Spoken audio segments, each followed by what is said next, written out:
Welcome back to Sports Dump, Lewis County's only sports podcast, sponsored by Elam's Home Furnishings and Mattress Gallery, Global Septic, and AmeriCool Heating and Cooling. I'm Dylan Wilhelm. You guys really didn't update the notes. You update that part of the notes. Kind of a jeez. I'm Aaron Van Tile, filling in for Dylan Wilhelm. And I'm joined by sports editor Josh Kirschenbaum and sports clerk Cody Christian, as well as the aforementioned Dylan Wilhelm. I am back this week. Co-host at this point, right? Yeah, Dylan, he co-host. Producer. He did you guys did a great job. I actually listened to it and I was like, God damn, these guys. Went mostly smooth. I was pleased. they know their shit. It was good. We made Dad proud. Yes. Yeah, like the top seeds in the 2B state tournament. I am back this week. Off his bye week. Yeah, had a nice bye. Had a nice little trip to the desert. Went well. Things were good. Were you indeed doing cowboy shit like I said on the last podcast? I was. Yeah, I did a little cowboy shit. Nice. Yeah, it was fun. Do you guys want to run through some games? I just want to point out, as the Californian here, that you left Lewis County to go to California to do cowboy shit, which just kind of is a bit of an affirmation for me. You know, it wasn't it was like an hour and a half of cowboy shit, probably. It was desert cowboy shit, not dirt bike cowboy shit. Yeah, that's true. The desert agreed with me. Had a lovely time. So I will run through the games, and you guys, of course, chip in with any notes because this is all new to me. In the first round of the 2B playoffs, Toledo holds off Tri-Cities Prep 21-12. It's a rush score. Yeah, it is. Riverhawks scored on their first possession, then spent the next three quarters doing everything in their power not to score. Ethan Carver took the first play of the fourth quarter, 72 yards for a touchdown. Scored again on the next possession to make it 21-0. It was a weird game. In the fourth quarter? Strange. Yeah, it was 7-0 going into the fourth quarter, and then they scored on the first play of the fourth quarter. That was, so after their first possession, they went 70 yards on 8 plays and just rolled down the field. Then they had 6 straight possessions get into TCP territory and came away with 0 points, including they have A couple kicker? goal line stands too. By TCP. They got stuffed like on the 1 yard line. They fumbled it away, I think twice. They just couldn't finish drives. And it was kind of that thing we talk about with Toledo is like every play goes 4 yards until one goes, 20, and that's how they score. And they just couldn't pop the big play for pretty much the entire game until that fourth quarter started and they got that one rush. But yeah, it was just a weird game. And Mike Christensen was saying it was just kind of a weird game out there. One thing I want to clarify is I published a photo of that 1 yard line goal line stand where the Toledo quarterback was reaching the ball over the goal line. It looked like he scored because there was a lot of controversy from the fans on that one. That was after both knees were touching the ground, just to clarify, but it was a sweet photo. So I still put it on there. That was not a touchdown. There you go. Yeah, you know what? Sometimes, a picture is worth 1,000 words, and those 1,000 words were all Lies. not real. Yeah. Let's see. So Toledo, still alive. Still alive. Just at this point, it's just winning, man. There's no style points, and that doesn't matter. Just find a way in the end zone is what they need to do from the looks of that game. Yep. Next up, Tumwater blows out Port Angeles 70-12. It's not Yikes. close. Yeah. 2 of the T-Birds' first 3 possessions were touchdowns on the first play. Cooper Clark finished with 194 total yards and 3 touchdowns. Ethan Kastner 7 for 7 for 106 yards. David Malroy fielded a kickoff he was supposed to let roll and took it 99 yards for a touchdown. Tumwater. Good. Still good? Everything went right. So yeah, the thing I wrote about in this article was like even when they messed up, things went right. That Cooper Clark touchdown, so they forced it. Port Angeles didn't go 3 and out. They got a first down, and then Tumwater got an interception.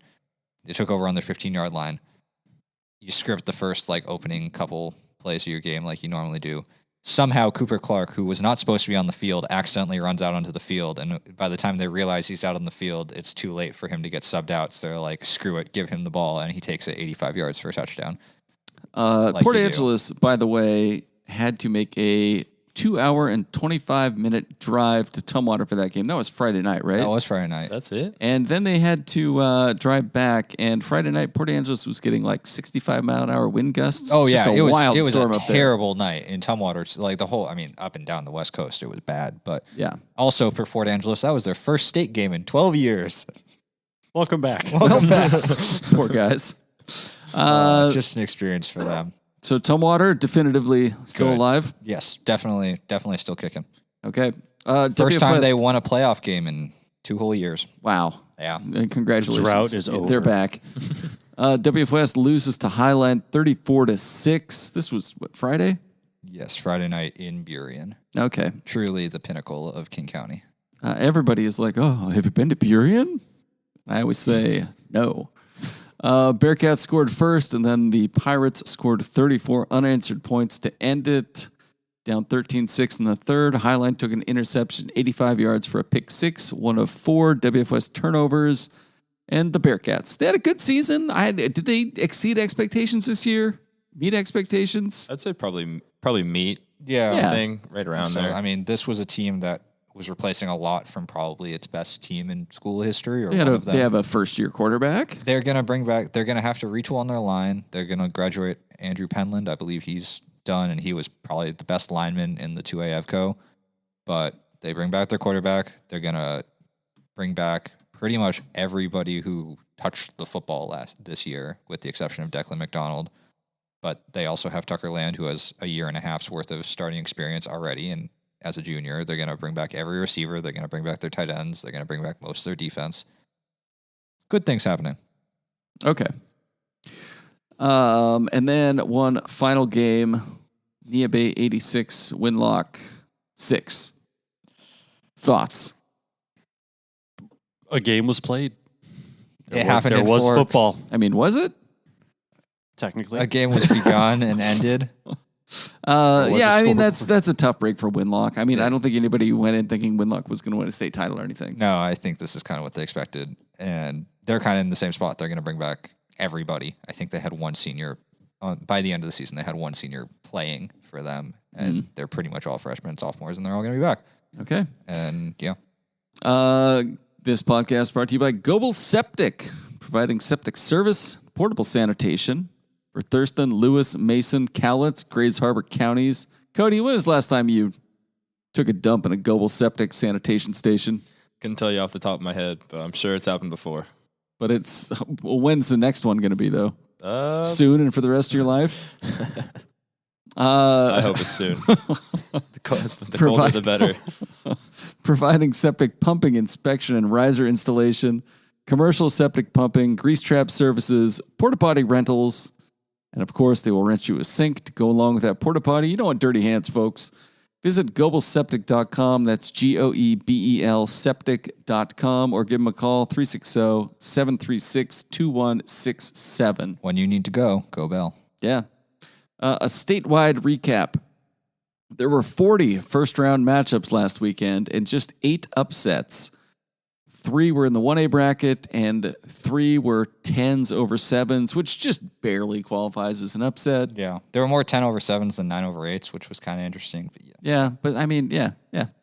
The notes say, I would love the 2A bracket, where not only did every higher seed win, but they won by an average of 38.5 points. No close You're correct. games. I do love that. No chaos. No Shout chaos. out whoever By made the the 2A books. bracket. Absolute shock. Yeah. It was, and this was interesting just because I don't know if you remember last year's 2A.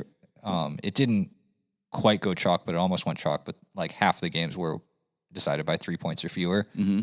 And yeah, I was talking to Willie Guerrero about this, and I was like, so is it just that there's 8 good teams and then the rest, or what happened? And he said it was just kind of a mix of, you look at teams like Tumwater and North Kitsap and Enumclaw and Linden, who are just always good, and then you got a team like Highline, who's, it's kind of been a class going forward, and this is the year for them to do it. And yeah, pretty much there are. Now we'll find out this week whether there are 8 good teams or 4 good teams, pretty much. Yeah. I haven't even looked at the rest of the brackets. How did the 2E bracket, how did that stack up? I'm going to pull it up now, but if you guys have thoughts. It went chalk as well, and none of them were particularly close. I know Riverview won by like 25. They beat Asotin. Toledo won by 9, which I think was the closest game. Kalama won by let's see. 18. and we're about to get into Kalama that, beat but- Friday Harbor by a lot. Oh, Riverview, the 8 beat Asotin by 27. Yeah, I think okay. the only bracket in the only upset in the 3 brackets we covered was Nacelle beating whoever they played. I think they played Pomeroy. I think that was technically an upset. And then there was one game in the 1Bs that was like 38-36. And other than that, it was just a week of blowouts. Yeah, Pomeroy was a 7, Nacelle was 10. Yeah, and that was 78-58. But also it's Nacelle. So Now they have to play Wilbur. and Creston and Keller. Yeah. Come on, Cody. All right, preview time. First, in chronological order, and first in intrigue, Onalaska faces Kalama at 7 p.m. in Tenino. Is this Friday or Saturday?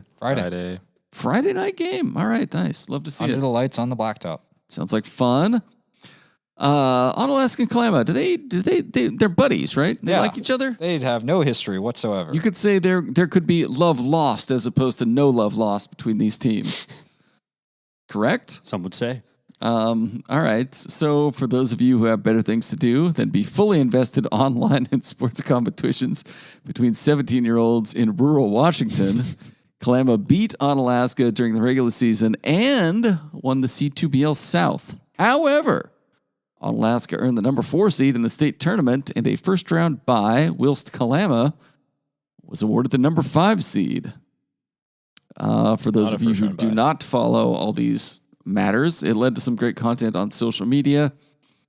Boy, we had a time. Why? Can you guys sum up for me? Why was Ani the 4 and Kalama the 5? No clue, personally.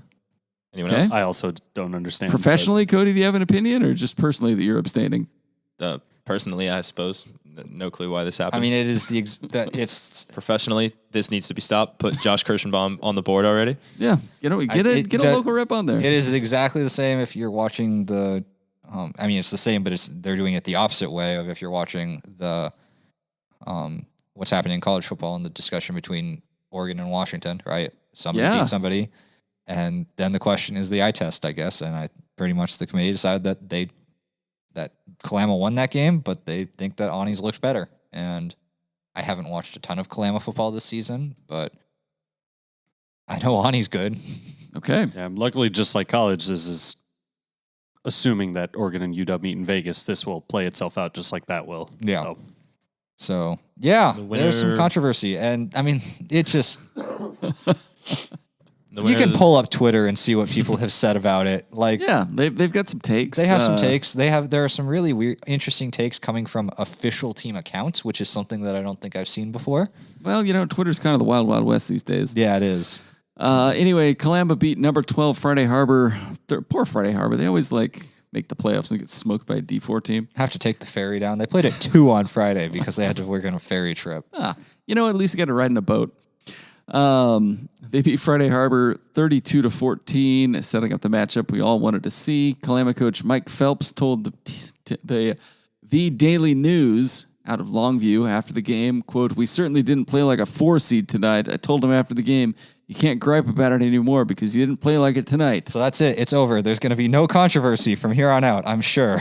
This is the second time in the last 3 years Ani has played Kalama in the postseason. And Josh asks me, is this the best build-up to a 2B football game you've seen? No. What do you got?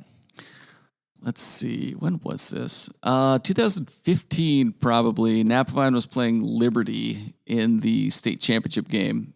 And I was pretty bored on the job one morning. So I got out the old blogging equipment and just started Googling things about Liberty High School.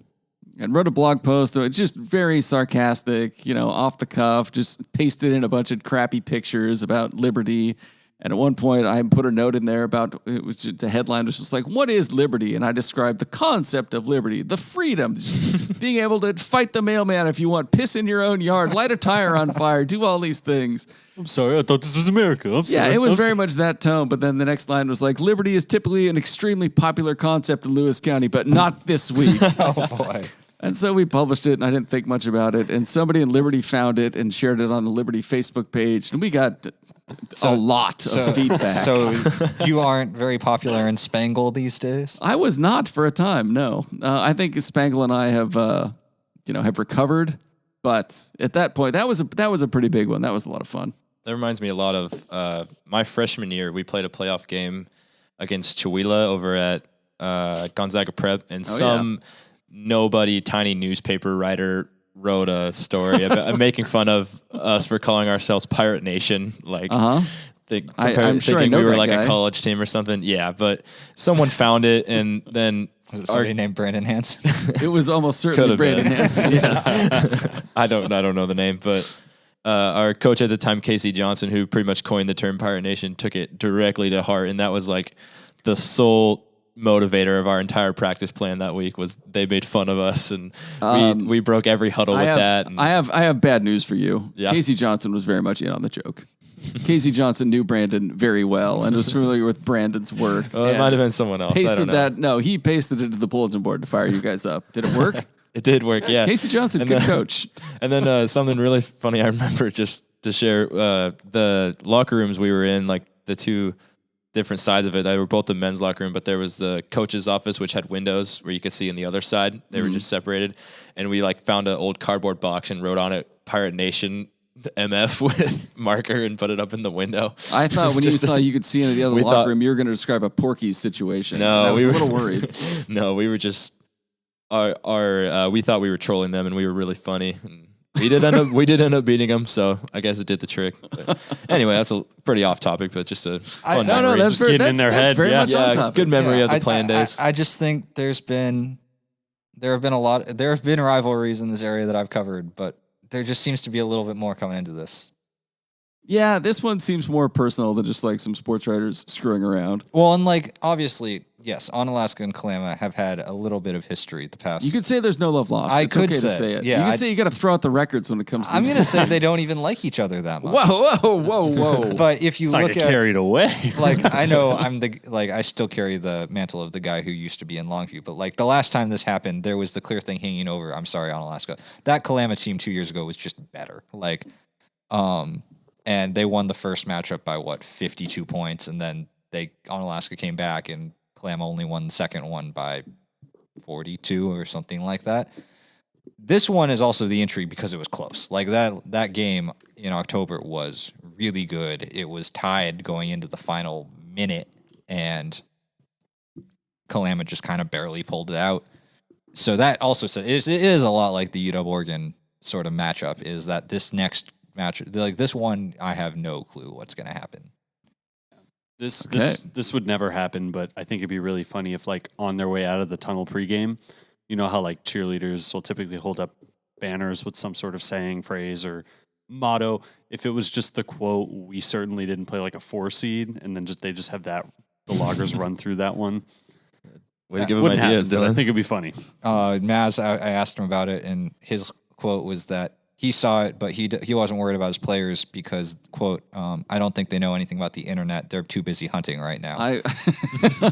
When he started on that, I was like, he's going to go with they don't have internet in Yeah. Alaska, isn't he? It's quite the Wait, who said that? Maz. Oh, well, Yeah, that makes sense. okay. But yes, I would. And Cody's going to miss this one, which is sad, but Yeah. we're going to have, we have been promised good quotes at the end of this one. Oh, yeah, I'm sure. I'll be working remotely on the socials. Do you have Just a- gonna get from a- Pullman. Do you have Peter another and like? Pullman. Mm-hmm. Do you have a statistics test or something? No, I'm going to You got the Apple Cup? No, I wish. I'm going to Wazoo, Colorado. Which was a much better investment when he. A month and a half ago. Okay. I purchased the tickets September 9th. Wazoo was ranked 13th, I believe. 2 ranked wins, 4-0. I think Colorado was undefeated too. And they were $85. I was like, how could I not go to this game? And such, Since then. and so Cody has learned the term Since then. depreciation. Is it a combined 1-11 since Yeah. then? As I told Josh, I don't think I could pay someone $85 to take these tickets now. But hey, it'll be a good time. It's a good thing you're not taking a finance class, Yeah, business accounting. not yet, but Well, you know what? I'm sure you have a great time. Yeah. Like there's gonna and look. I forgot what I Pullman was on gonna say. game day is a good time. It's something to behold. You'll yeah, I have mean, fun. after 6 losses in a row, it could be less exciting. But I think it'll be a good time. It'll be a good It'll time. still be Going fun. over there You'll with my just friends. you'll just be watching the Cougars finally manage to win, and Deion Sanders and being like, I could be watching Kalama on Alaska right now. That's all I'll we're get to saying. see them give more reasons for Coach Prime to take the A&M job. So I Yeah. know we don't talk college football very much on here, but I was think- trying to avoid it because, especially when we got into that Oregon UW being ranked thing, because I knew Josh was just going to like rip the mic out of the stand.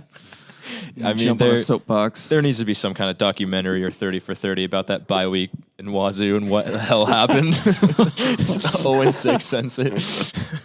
I think it's just a typical weekend at Pullman, my man. Yeah. Anyway, to wrap this up, barring a massive upset, the winner of this game, Kalama or Onalaska, gets to play Napavine, which beat these two teams by a combined score of 128-26 in the regular season. So maybe it'll all be for naught. Do we want to talk about the Super Bowl for these two teams? This is, yeah. Yes. Congratulations. You will be annihilated by Napavine now. Winner gets a top 8 banner, a 5th place in state banner. Yeah, but that would be the sweetest 5th place in state banner. I don't think there is a 5th in state. I'm pretty sure it's just. Wouldn't even read That's the kind of banner you got to get printed. You got to call no free ads, but Alderson's Award West Printwares or Sign Pro to get that made. No, you gotta. Yeah, you gotta know who signs your checks, buddy. 5th in state with the asterisk at the bottom. We played Napavine. Yeah. All right. We beat Kalama. Ruined Kalama's season. Let's see. Then on Saturday, 3 more games in the area, 1 on the road. In the 2As, we got Clarkston at Tumwater. This is 12:30 Saturday at Tumwater. Clarkston beat Woodland 44-6 on Saturday to get here. This will be a big test for Tumwater's defensive backs. This is kind of an interesting thing that I've noticed. I'm mostly talking to the 2B coaches, but kind of the East-West split is, Eastern Washington spreads it out. Western Washington runs more of the power stuff. And talking to Willie Garrow, he was like, we have really good defensive backs, and we don't really let them do anything most of the time, because you look at the teams they're playing in the EVCO. Your defensive backs are not getting to play too much pass coverage against Rochester, say, or Aberdeen, or Sheldon, or Centralia. They got a couple tests, and he was like, even WF West didn't really throw the ball like they threw. They used to throw it when we played them this year, so he's kind of excited. They got 3 picks against Port Angeles, who threw the ball a bit and just not particularly well, but that's kind of going to be the thing. I mean, Clarkston put up 44 points. Obviously, something's working for him. So, okay. In the 1Bs, Mossy plays Elmira Cooley Heartline at 1 o'clock at Tenino on Saturday. The Vikings are looking for their first 8-man playoff win. They've given up a total of 20 points in the past 4 weeks with 2 shutouts in there. ACH beat Concrete 42-26 in the first round. Can Mossy Rock do it? Can they make history? 8-man Mossy Rock football history. Have they not won an 8-man playoff game ever? They haven't been 8-man for very long. They've only played once. And they seem to think that they will not be 8-man for much longer. No. Either. I thought they would at least have 1 or 2 in there. That's surprising. But I think that is kind of the story, just in that, Mossy Rock is, even though they're good, they're kind of the new blood in this tournament, whereas you look at an ACH, who's been one of the best 8-man programs in the state for a while now. And we were talking about how the only upset last week in the 1B tournament was Nacelle winning, and Nacelle, doesn't matter if they're seeded 12, you're never going to be surprised by them winning. ACH is one of those teams, right? If ACH wins this, it's technically an upset, but everybody looks at it and is like, come on, it's ACH. So I think this is kind of Mossy Rock doesn't think they're going to be 8-man very long, but this is can kind of be the, we've arrived actually on the state level. We're here seriously, just to leave in 2 months. A 2B game, a little team, maybe you guys have heard of them, Napavine are playing a little team. I'm sure you guys have not heard of them. Riverview. They look at a river. They are playing at 5 or thereabouts in Tenino. Just 30, probably an hour after Mossy Rock ends. Riverview beat Asotin 47-20 in the first round. Napavine also okay. Can Napavine win this game, do you think? It's possible. I'm going to go out on a limb and say yes. They are the number 1 seed. Yeah. This is actually, it's like the Tumwater thing. Like Josh Fay was saying, they don't play a lot of teams that throw the ball a lot. Riverview's going to throw the ball a lot. And I think the Napavine has some pretty good guys on the outside, and he thinks the Napavine has some pretty good guys on the outside, and I think it could get ugly. And there's just there's going to be a chance for that secondary of James Gross and Ashton Demarest and all those guys to really kind of have a good time out there. And I think you touched on it in the preview too. The only team that's really tried to throw it a ton against them was Carson Graham from British Columbia, or at least one of the few teams that's tried. I forgot they played some Canadians. Yeah. They essentially no success. I think if I remember they threw correctly, it 45 times. The only reason they topped 100, or if they even got close, was because just of how many times they've tried. Yeah, There was no explosive plays. There was no chunk plays. Yeah, Napavine's played 10 games, and they've only allowed 100 passing yards 3 times. One of those was Carson Graham, who threw the ball 50 times. One of those was Lyndon Christian, who won.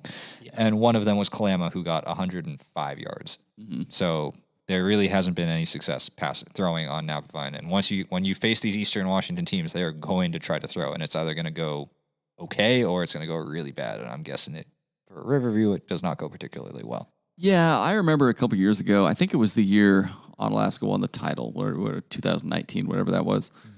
Mm-hmm. They played Tri-Cities Prep, and TCP had a... they ran 5 wide against Toledo pretty much the whole game. Yeah, this was, a few years ago. They had a pretty good quarterback, put up a ton of yards. Everybody was like, oh, it's going to be a real clash of styles game. And Onalaska just destroyed them. Yeah. And so, I'm not saying that's going to happen here, but... even watching, maybe it will. Napavine playing Adna, and Adna was running runs a little bit more spread out than the rest of District 4. And Napavine basically just put their guys on islands and sent 7 every play. And those downfield routes just don't work if, quarterback's on the ground. Yeah, if your quarterback has a second and then is on his back, right? All right. And then Toledo is on the road versus Northwest Christian. Colbert in Freeman, 1:00 Saturday. Quote from Mike Christensen, Toledo's coach, says, "If we play like we did last week, we're not going to be making it past this game."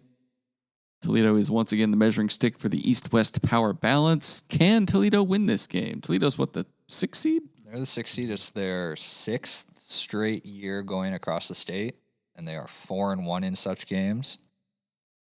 And yeah, who knows? Who knows how good Northwest Christian is? 10-0. They've played absolutely nobody. They played Chewelah? They did, but Chewelah is not as good as they were last year. It's not what I asked. All right, yeah, that should be interesting. Good for Toledo. I'm sure they'll be fine. This podcast brought to you by Elam's Home Furnishings and Mattress Gallery. Get some furniture, you guys. I've heard the way you live. It's not great. It'd be a lot better if you had a nice love seat, maybe a Davenport.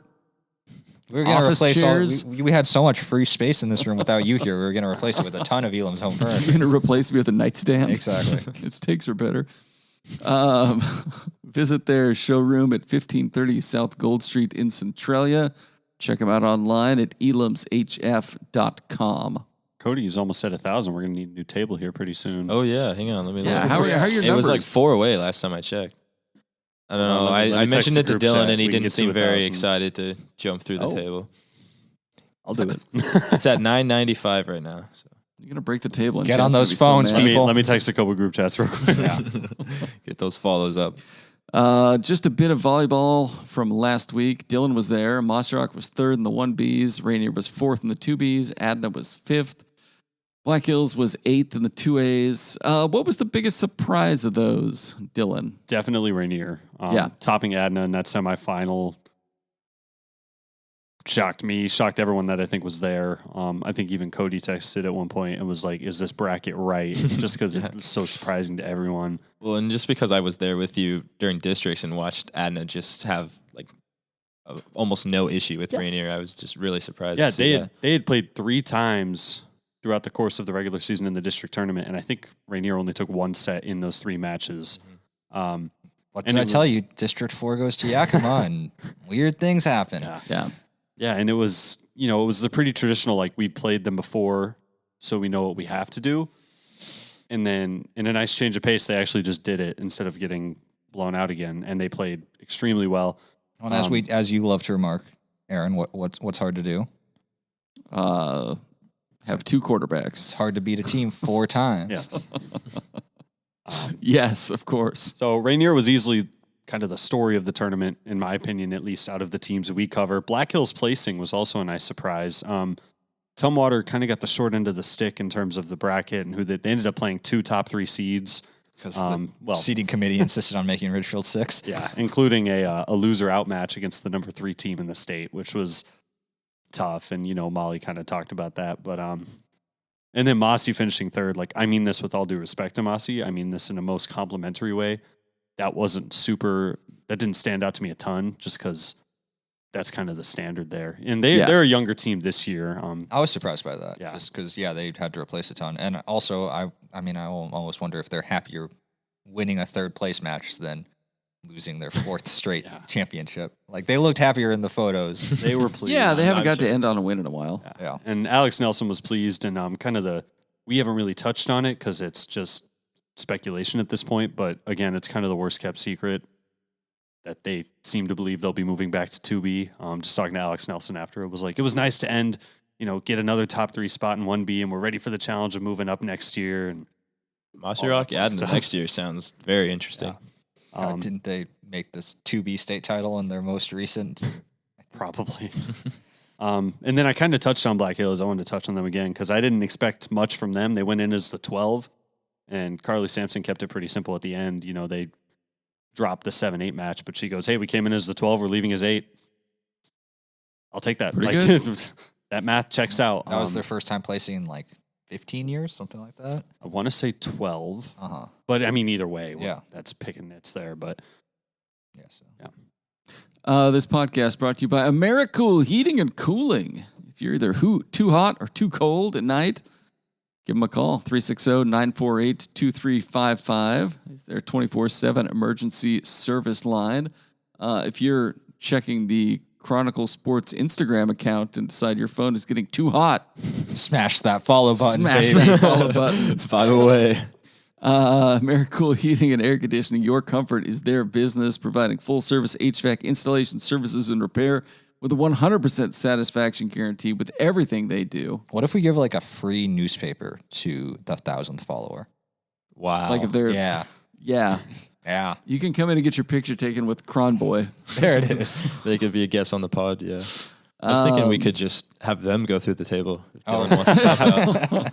I was even thinking we could just have an announcement, an open invite. If any football team has got a freshman they want to send through the table, I would gladly come out to the end of a practice. How many tables do you think we have? No, just this one. Just one. Just the one. I mean, we just need one person to go through Should we it. raise money? I'm trying to help Dylan out. Cody's auctioning ready it? to show up at your football practice and beat a child with a table. Yeah, hey, hit the DM at the Chronicle Sportsgram. I'll be there, man. And full pads too. It'd be safe. It'd be good. Go viral. would I get pads? No, I'm just kidding. No.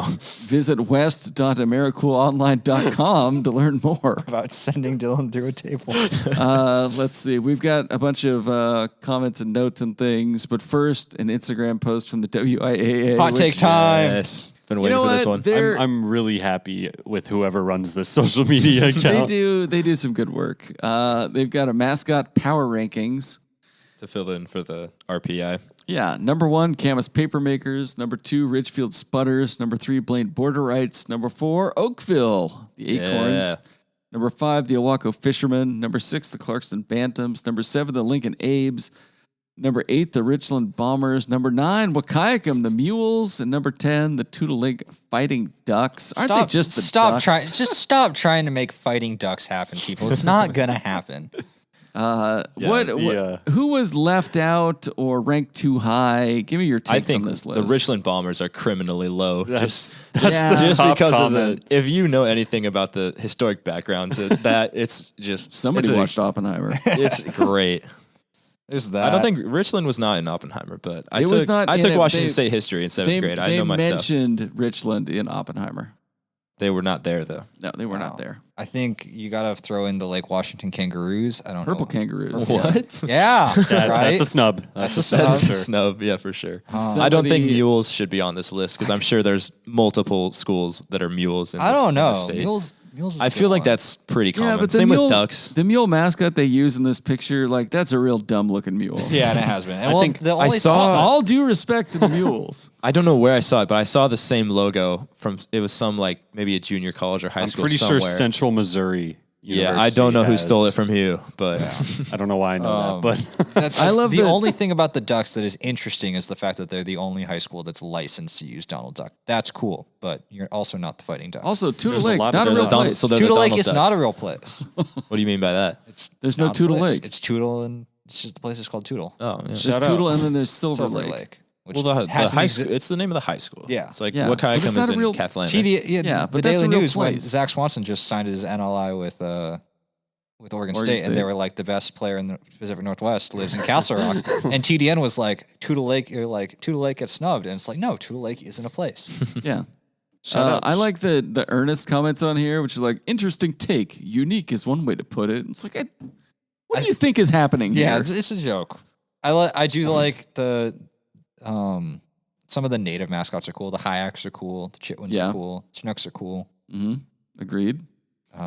East Jefferson, they're rivals because it's Port Townsend High School and Chimicon High School, and they combined. And I just think like Morton White Pass would be a lot cooler if they were like the Morton White Pass kids who hate each other. Yeah, I mean, yeah. The schools that have a chance to come up with a mascot now and just go with something like Timberwolves or like Yeah. Titans, like you could have done something Yeah. cool there. The best suggestion I heard for the PL Valley combination was they should just call them the Pluvius Night Riders. I was like, you know what, Night Riders is like that's a sick mascot. That is sick. When Longview combines, I think they should be when Mark Morris and Arlon combine, they should be the Golden Squirrels. Sure, I heard someone say that Toledo should have went with the Sasquatch instead of. would have been good. Fitting. That would be sick. Plays into their history. Yeah. I think I know it's hard at the high school level, but we got to get creative. I know this is a mascot power ranking. We got to get more creative on some of these logos. Like the Lincoln Abe's logo is just the LA Dodgers logo. Well, but no, it's yellow. they have a logo that's Do they? That's Okay. Abraham Lincoln's head, and it's good. That's Just the hat. It's just the why is- Monopoly hat. Yeah, I think Why isn't that logo in Yeah. this graphic? Like Also, the paper maker's logo. I don't know what the hell that is, but it's it a is paper sick. maker. It's an anthropomorphized paper maker. also the most like comment on this post is quote, "How bored is the owner of the Instagram at this point?" And every you know what? every other top Today's comment guy- is agreeing with me that Richland should be number one. Cody, your next post should be like the arms clasping meme, and it's you and the WIA Instagram account being like cranking out sick content. We got a comment of the week on Tenino's Kellen Knox signing to play baseball in Oregon. This commenter says he'll be in the transfer portal within 2 years looking for more NIL money and playing time into females. Buddy, if you think you're going to find more NIL money outside of Oregon, good luck. But you know what? I don't know. I appreciate their optimism for young Kellen Knox. If when he transfers, he's like, man, there just aren't enough females in Eugene. I'm gonna take my 1.7 ERA to Yeah, elsewhere. Nike headquarters is not a good place for NIL money, apparently. Yeah, you know what women hate? Nike. Knox committed to Oregon. Chihiro Bringman from Centralia committed to Stonehill College to swim. Other notes, D2 football tournament is coming up. Central plays Western Colorado on Saturday. Daniel Matagi and Jalen Clay from WF Weston Tumwater are playing for the Wildcats. Both logged a tackle in their last game. Former Tenino star Takari Hickel logged a tackle in Oregon State's win over Stanford last week. Is he going to sack Michael Penix this week? Could be. Yes. Drea Brumfield is at Montana State now and scored her first points for the Bobcats last week against Arizona State. Rochester's Paige Winter played 22 minutes in Portland State's last game and scored 6 points.